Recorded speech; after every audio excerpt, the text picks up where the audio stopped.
a generation ago, and we can turn this around very quick. I don't think the American people are mass suicidal, frankly, which is what we're acting. We have an addiction crisis. I can give you a couple right now. The president tomorrow can tell the FDA that the US can no longer be the only country in the world that allows pharma ads. So first of all, that's wrong on multiple levels. Number one, the US is not the only country in the world that allows pharma ads. New Zealand allows it as well. And number two, the president does not have the authority to do that because that actually is covered by the First Amendment, and the courts would actually just overrule him. The courts have basically said the solution to bad information is not no information, it's more information. So the idea that we can simply go, if you don't like what you're saying, we're going to stop you. There are multiple court cases that basically say the president couldn't do that, neither could Congress. News, which isn't to influence the consumers, it's to influence the news. Pharma buys off the news, and the FDA can issue. I'm not sure, first of all, if pharma buys off the news, that's a problem, because you can't really buy off the news, then your news is not unbiased, in which case we have other problems, and maybe the news needs to change where they can't be bought off. In order tomorrow, saying that that's no longer the case, that we can't have pharma spending on TV news. That is You can't have pharma spending on TV news. So are we going to stop anything we don't like spend on TV news? I assume you mean ads. And pharma does spend a lot on TV ads, so let's be very clear about that. But are we saying that we're not going to allow just pharma? Like, why just pharma? Why stop there? I mean, let's stop at political messages. Why not stop there? We don't like a doctor who's saying something, let's take him off the news. Why do we stop at pharma? an executive decision. It can be issued tomorrow, and it would No, you couldn't. And you fundamentally don't understand how the system works. totally undercut the ability of the pharmaceutical industry to control our information. How is the pharmaceutical industry controlling the information? Food stamps, the ag bill. So you think that pharma? I'm sorry. Yeah. You're throwing so. Yeah. For my aging pizza addict brain, it's hard to keep up. But you're saying that pharma buys TV spots not to convince people to ask for specific drugs from their physicians, but to subvert the news business? That seems like a lot. Let's see what he says. This is an open secret working for pharma. I work for pharma. I've worked for pharma for decades. I've never heard of what you're talking about. This is an open secret. The kind of silly ads you see between the news breaks, the points of that is not, it's marginally to impact the customer. But the pharma's already got that. They've already bought off the doctors. I don't know what you're talking about. You can't buy off the doctors. There's the anti-kickback law. There's the False Claims Act. There's the Civil Monetary Penalties law. What does that even mean, bought off the doctors? You can even see what payment has been made to the doctors under the Physician Payment Sunshine Act. They're good on that. No, this is an open secret. You keep saying that. I don't think you know what that means. News ad spending from pharma is a public relation lobbying tactic. That could be fair. That's possible. But isn't that any business then? Essentially to buy off the news. The news. What? So anytime anyone spends any money on ads, they're buying off the news? News is they're not investigating pharma. I've noticed. The news. The news is not investigating pharma. I mean, I'm literally watching, like I have ads right here on CNBC, why are pharmaceuticals so complicated? You literally have John Oliver talking about it. I mean, don't get me wrong, I'm happy to have more investigations into it. We should find out more about where our drug prices come from, but it feels odd to say that the news is not investigating pharma. I feel like pharma's always under the microscope, and they should be, quite bluntly. The news has become basically a referee that you were a terrible anti-science Luddite for asking why, the shots that we require our kids to get that fundamentally by their own advertising change the immune system of that. Yeah, that's how shots work. Are you genuinely, I'm confused. Are you qualified to opine on any of this? Because I don't know who you are. Yeah, the way you mount an immune response is by changing your immune response. Otherwise, you wouldn't mount an immune response? Ask that question, the news referees that and calls you anti-science when the two I don't know what you're asking. largest vaccine makers in the country are literally criminal enterprises. GlaxoSmithKline and Merck, in the past 5 years, has settled 2 of the largest criminal penalties in American corporate history for bribing doctors and misleading. So first of all, I think what you're referring to is what's called the False Claims Act. This is going back about 8 months. the penalties were for speaking off label. I'm not aware of anything for bribing doctors. I mean, there may be some kickback issues, in which case those should be investigated and they haven't called out. You shouldn't be doing that. The problem is you get into Monday morning quarterbacking, and it's really hard to tell when you are, like, if you're paying a doctor off, that's easy. Like, here's $10 prescribe my drug. If someone's stupid enough to fall for that, like, that's not a good doctor, and probably don't go to that doctor. If you're saying, hey doc, would you like to be part of my research study?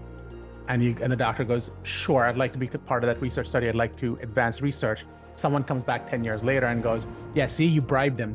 It's really hard to tell at that moment whether it was a bribe or not. Maybe it lines up being a bribe. And we should always look out for that. But to just assert, like, per se, that there are violations, it feels more quackish, if you will. Creating misleading research. No, I don't think they said anything about misleading research. If you want to cite that, feel free, but I don't know what that refers to. This is the DarshanTalks podcast. We're the two largest vaccine makers. So you literally have the media playing referee that you can't even ask a question. Parent is actually... If you have a vaccine injury, and many people have, including some I know very well, even a profound vaccine injury, you're not allowed to complain about it. Actually, that's not even true, because there are vaccine courses to address that exactly. In fact, we had a talk very recently with someone who talks about the vaccine courts. And it's actually really simple if you actually had an injury from vaccinations to actually get paid out for it, because it's important that people continue to make vaccines. No, you're anti-science. Even if it can be shown to us that this is a vaccine injury. The media plays referee. Again, that's not accurate. You actually will, you can actually go to vaccine court and get damages and get paid for that. Because they're funded. But so in all levels, right? Wow. On all levels. And I'm not very dark, Callie me. Well, I think it's hopefully empowering. I think this is why we have an opportunity here, Tucker. Like Ozempic, this is not some like new, like, it's kind of this funny thing, like, it's kind of vain, I can lose weight. This is the reason the stocks are going up is because this is going to be a lot of government money. This is going to be the highest funded drug from the US taxpayer in history. So first of all, I agree that this can be a lot of money. It can save the taxpayer a lot of money as well, because a lot of our diseases come from us being fat, quite bluntly.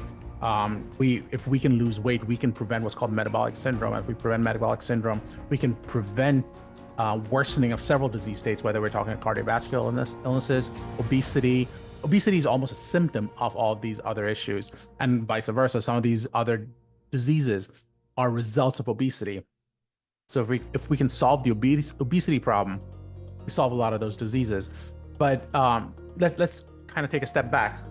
The assertion here was that it'll cost us a lot of money. A lot of states have come out and said we're not going to pay for that. So I'm not sure it actually will, but I think it should, honestly, because I think by addressing this one problem, which we are seeing as more of a vanity problem, you actually end up fixing several other problems. We've got a society. When are we going to say, let's go another direction? Why are we trusting pharma now when they've been completely acting to garner no trust? Again, what have they done to not garner trust? I mean, I'm fine with you saying it, but you have to be more specific. We have to be basic here and incentivize better eating, better farming. Think about public policy. I agree. You actually should incentivize better eating, better farming, without a doubt. But I guarantee you're also probably one of those people who says that those companies have issues, and they quite bluntly do. I think no company is without fault. But I think that most people I know at most companies are trying their hardest to do right. Because in the end, you're the one eating that stuff anyways as well. If something happens to me and I take a drug, I might be on that drug one day. If I have a disease, I might be on that drug one day, and I need to protect myself as well. Because we're not just all scientists or lawyers or anything. In the end, we're all patients. $4 trillion we spend on healthcare. How can Americans be more active? These are basic things, but these can be done. And just two more quick ones. I mean, there's 20 of these, but you just have to go to the incentives. You were surprised that the majority of university researchers and NIH grants go to conflicted researchers? Yeah. That may be true, but that's, again, a weird way of looking at it. The NIH grants go to the researchers who do the best work. if they do the best work, which is why the NIH goes, I'll fund you, they're also the same people that someone will go, you do the best work, I'll hire you to help me with another problem, which is where pharma would pay you. So it doesn't make you inherently conflict. I mean, it might be a conflict if you see it that way. Obviously, no one defines conflict that way, so I don't know what you mean by the word conflict. Shock, tomorrow, the president could say, we're not going to touch NIH funding, but we're not going to issue grants anymore to people with conflicts of interest. That would. So you're saying that the best qualified researchers can have to choose either to go after NIH grants or pharma, and you think NIH would win. I'm confused why you think that. I mean, if those people who want to do basic research may say that's where I want to spend my money or spend my time. And you think Congress would be okay with that, and the American people would be okay with that? Sound like a reasonable policy to 95% of the American people. I think that's unimpeachable, bipartisan policy. No, I don't think it would be, actually. Anyone who understands how any of this works would say that that's crazy talk. It will cause a conniption. The media the next day, with their talking points, would say it's the most anti-science. And NIH funding. Exactly. So you could do that. And I think a key one, Tucker, and you go back to the American Academy of Pediatrics, this isn't just some like industry group. The American Academy of Pediatrics, the American Diabetes Association, and these medical groups have statutory authority to create the standard of care for how we practice medicine in the United States. No, I don't know what you're referring to. They can help evaluate and determine what some might argue is an appropriate standard of care. However, individual doctors often decide what is the appropriate standard of care for their patients. It just has to be reasonable in many cases. States, they are funded majority by pharma. I have not looked at the funding, so I don't know if that's true or not, but I don't know what that funded means. Do you mean unrestricted grants? Do you mean restricted grants? If I would be very, very surprised to find out whether the funding for a university, for the American College of Pediatrics, for example, is primarily pharma. So the groups that are literally have statutory power to create the standard of care for diabetes, you just step back. Why aren't doctors in giving their patients prescriptions for food interventions if they have prediabetes? Because you don't have to prescribe food? Because doctors should be talking to you about food anyways? Because you aren't going to listen to someone who says, I am not a fan of listening to my doctor for this, and I'm going to do what I want because I really like that Mountain Dew. I'm not talking about myself, because I really should be having less sugar, but I really like my Mountain Dew. And that's a problem. I'm to blame here in this specific instance. If you like this type of content, please like. It really helps the channel.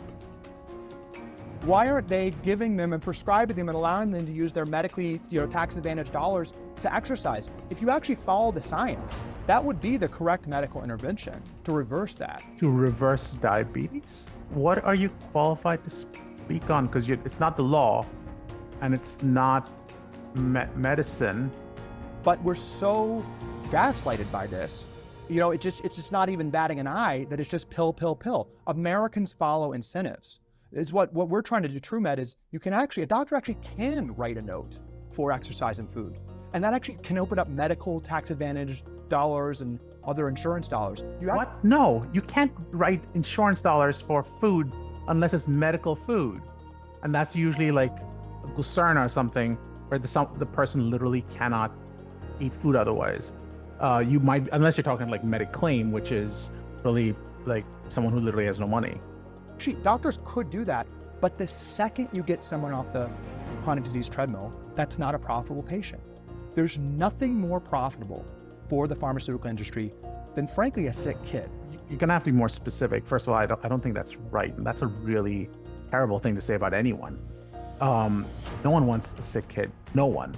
You imagine a kid with prediabetes, inevitably they're obese, inevitably they have hypertension, inevitably they have heart issues. They're going to be... So if you're agreeing with all of that, why would you be opposed to anti-obesity medications like Ozempic? Like my mom, much earlier, on just a ton of drugs, being told on each of those drugs that you're not curing anything. These are conditions you need to manage for life. What you really want is someone who addresses the root causes. I'm agreeing with that statement. You want someone who actually says, I'm going to take control of my health. I agree with that statement. You need to address someone who wants to make sure that they eat better. I agree with that statement as well. But this is not an either or situation, it's an and situation. Because if you wait for just the food to take over, I waited for decades to see if I can get some weight loss. I couldn't, I needed help. Why is the help a bad thing? And I still think that I should continue to try harder. So we're getting people, there's a war to get kids on that bandwagon. Really? I don't know what bandwagon you're talking about, because most pharmaceutical companies don't test enough on kids. In fact, most pharmaceutical companies struggle with that. And the FDA is trying to incentivize that because we don't have enough data on kids. The moral clarity, frankly, and communicate this like RFK is communicating it. There's something really resonating, and at the core of his message is that we've really lost our way. This is a big issue. This is corruption. It's corruption at the end of the day, which is destroying and profiting off, destroying our kids, profiting on us being sicker and addicted and depressed, quite frankly. This is a big issue we need to unwind. And frankly, President Trump has made some strong statements about this. I'd say watching the GOP debate, it's like watching a bizarre world. I mean, Rome is burning in a lot of ways. We have a corruption problem, and it sounds like they're at some cocktail party in 1988. GOP. I don't even know what you're talking about right now. Cocktail party. It's not about the marginal tax rate. It's not about the Medicare Part D, page 300. Our biggest industry, the healthcare industry, is profiting from us being sick. It's just. I think everyone's saying we need to change that. We don't know how to. So do you have a solution? Because the solutions you've offered so far are either illegal, won't stand up, or simply are ill-informed. I agree with you that we need to work towards wellness care. The problem is no one can define wellness care. If you don't get sick, how do you know if it was me who helped you not get sick, or you were never going to get sick in the first place? It's just that simple. We need to unwind that, or we're going to destroy our human capital and destroy our budget. If people have come to the end of this conversation and want to learn more, I never do this, but I think it's worth it with you for sure. How can they learn more about your views on this? How can they learn more about these issues? What would you recommend? Well, as we talked about, this is my life's passion with my sister, who was a doctor who left the system. And I'll announce it right now. I've helped her write a book that's just put on Amazon today. Wait, so you're not even the doctor? You're just sort of connected to a doctor? So I trust Casey on this. I'm sure she's really smart and can opine on this, but I have no idea how Callie's qualified in any way to comment on this. Called Good Energy, Unwinding and Unpacking These Issues Using Her Experience in Medicine. We put our heart and soul into that book to really unwind these issues, which we think are the most important issues in the country. And then my company is TrueMed.com, and we help write food prescriptions. I'm sorry, you write food prescriptions? So you write prescriptions, something people can already access? The point of a prescription is to enable someone like a pharmacist to give you access to something. Do you just mean you make up notes? It's our company, but I want to say that I think it's the most important issue in the world. What we need to do is doctors need to follow the science. Sure. Doctors need to, when somebody has a metabolic condition, explain to them and incentivize them to practice better eating, to exercise. People listen to doctors. Agreed. And we should do that. When we were told the food pyramid to eat carbs, we ate carbs. When we were told to take vaccines, we took vaccines. When we were told to stop smoking, smoking rates plummeted. We need every doctor and every medical leader, and frankly, I hope leaders like Elon who care about human capital and our potential, to say we need to unwind this and we need to get back to root causes in America and talk about food, talk about exercise, talk about sleep. I agree with you. In fact, I think the FDA in most of its, for example, anti-obesity stuff, requires that you say it must be combined with diet and exercise. I think everyone says that. So it's not an either or situation. You can transform your life. These policies would transform things. You can change your biomarker. Your policies wouldn't do anything because they wouldn't stand up. Okay, you don't just change biomarkers. Do you even know what a biomarker is? Some biomarkers could change, but not all of them. Is there a specific one you had in mind? I kind of want to talk to his sister more than I want to talk to him because he doesn't seem qualified to opine on this. If you go on a functional medicine type program and really have curiosity about what you're eating, your behavior, what if we had that message from our medical leaders? But we do. The Surgeon General talks about this. So we're working on that with TrueMed, and I'm on Twitter, which I have mixed feelings about, but talking about this on my Twitter, Callie means. If you like this, don't forget to subscribe to our channel.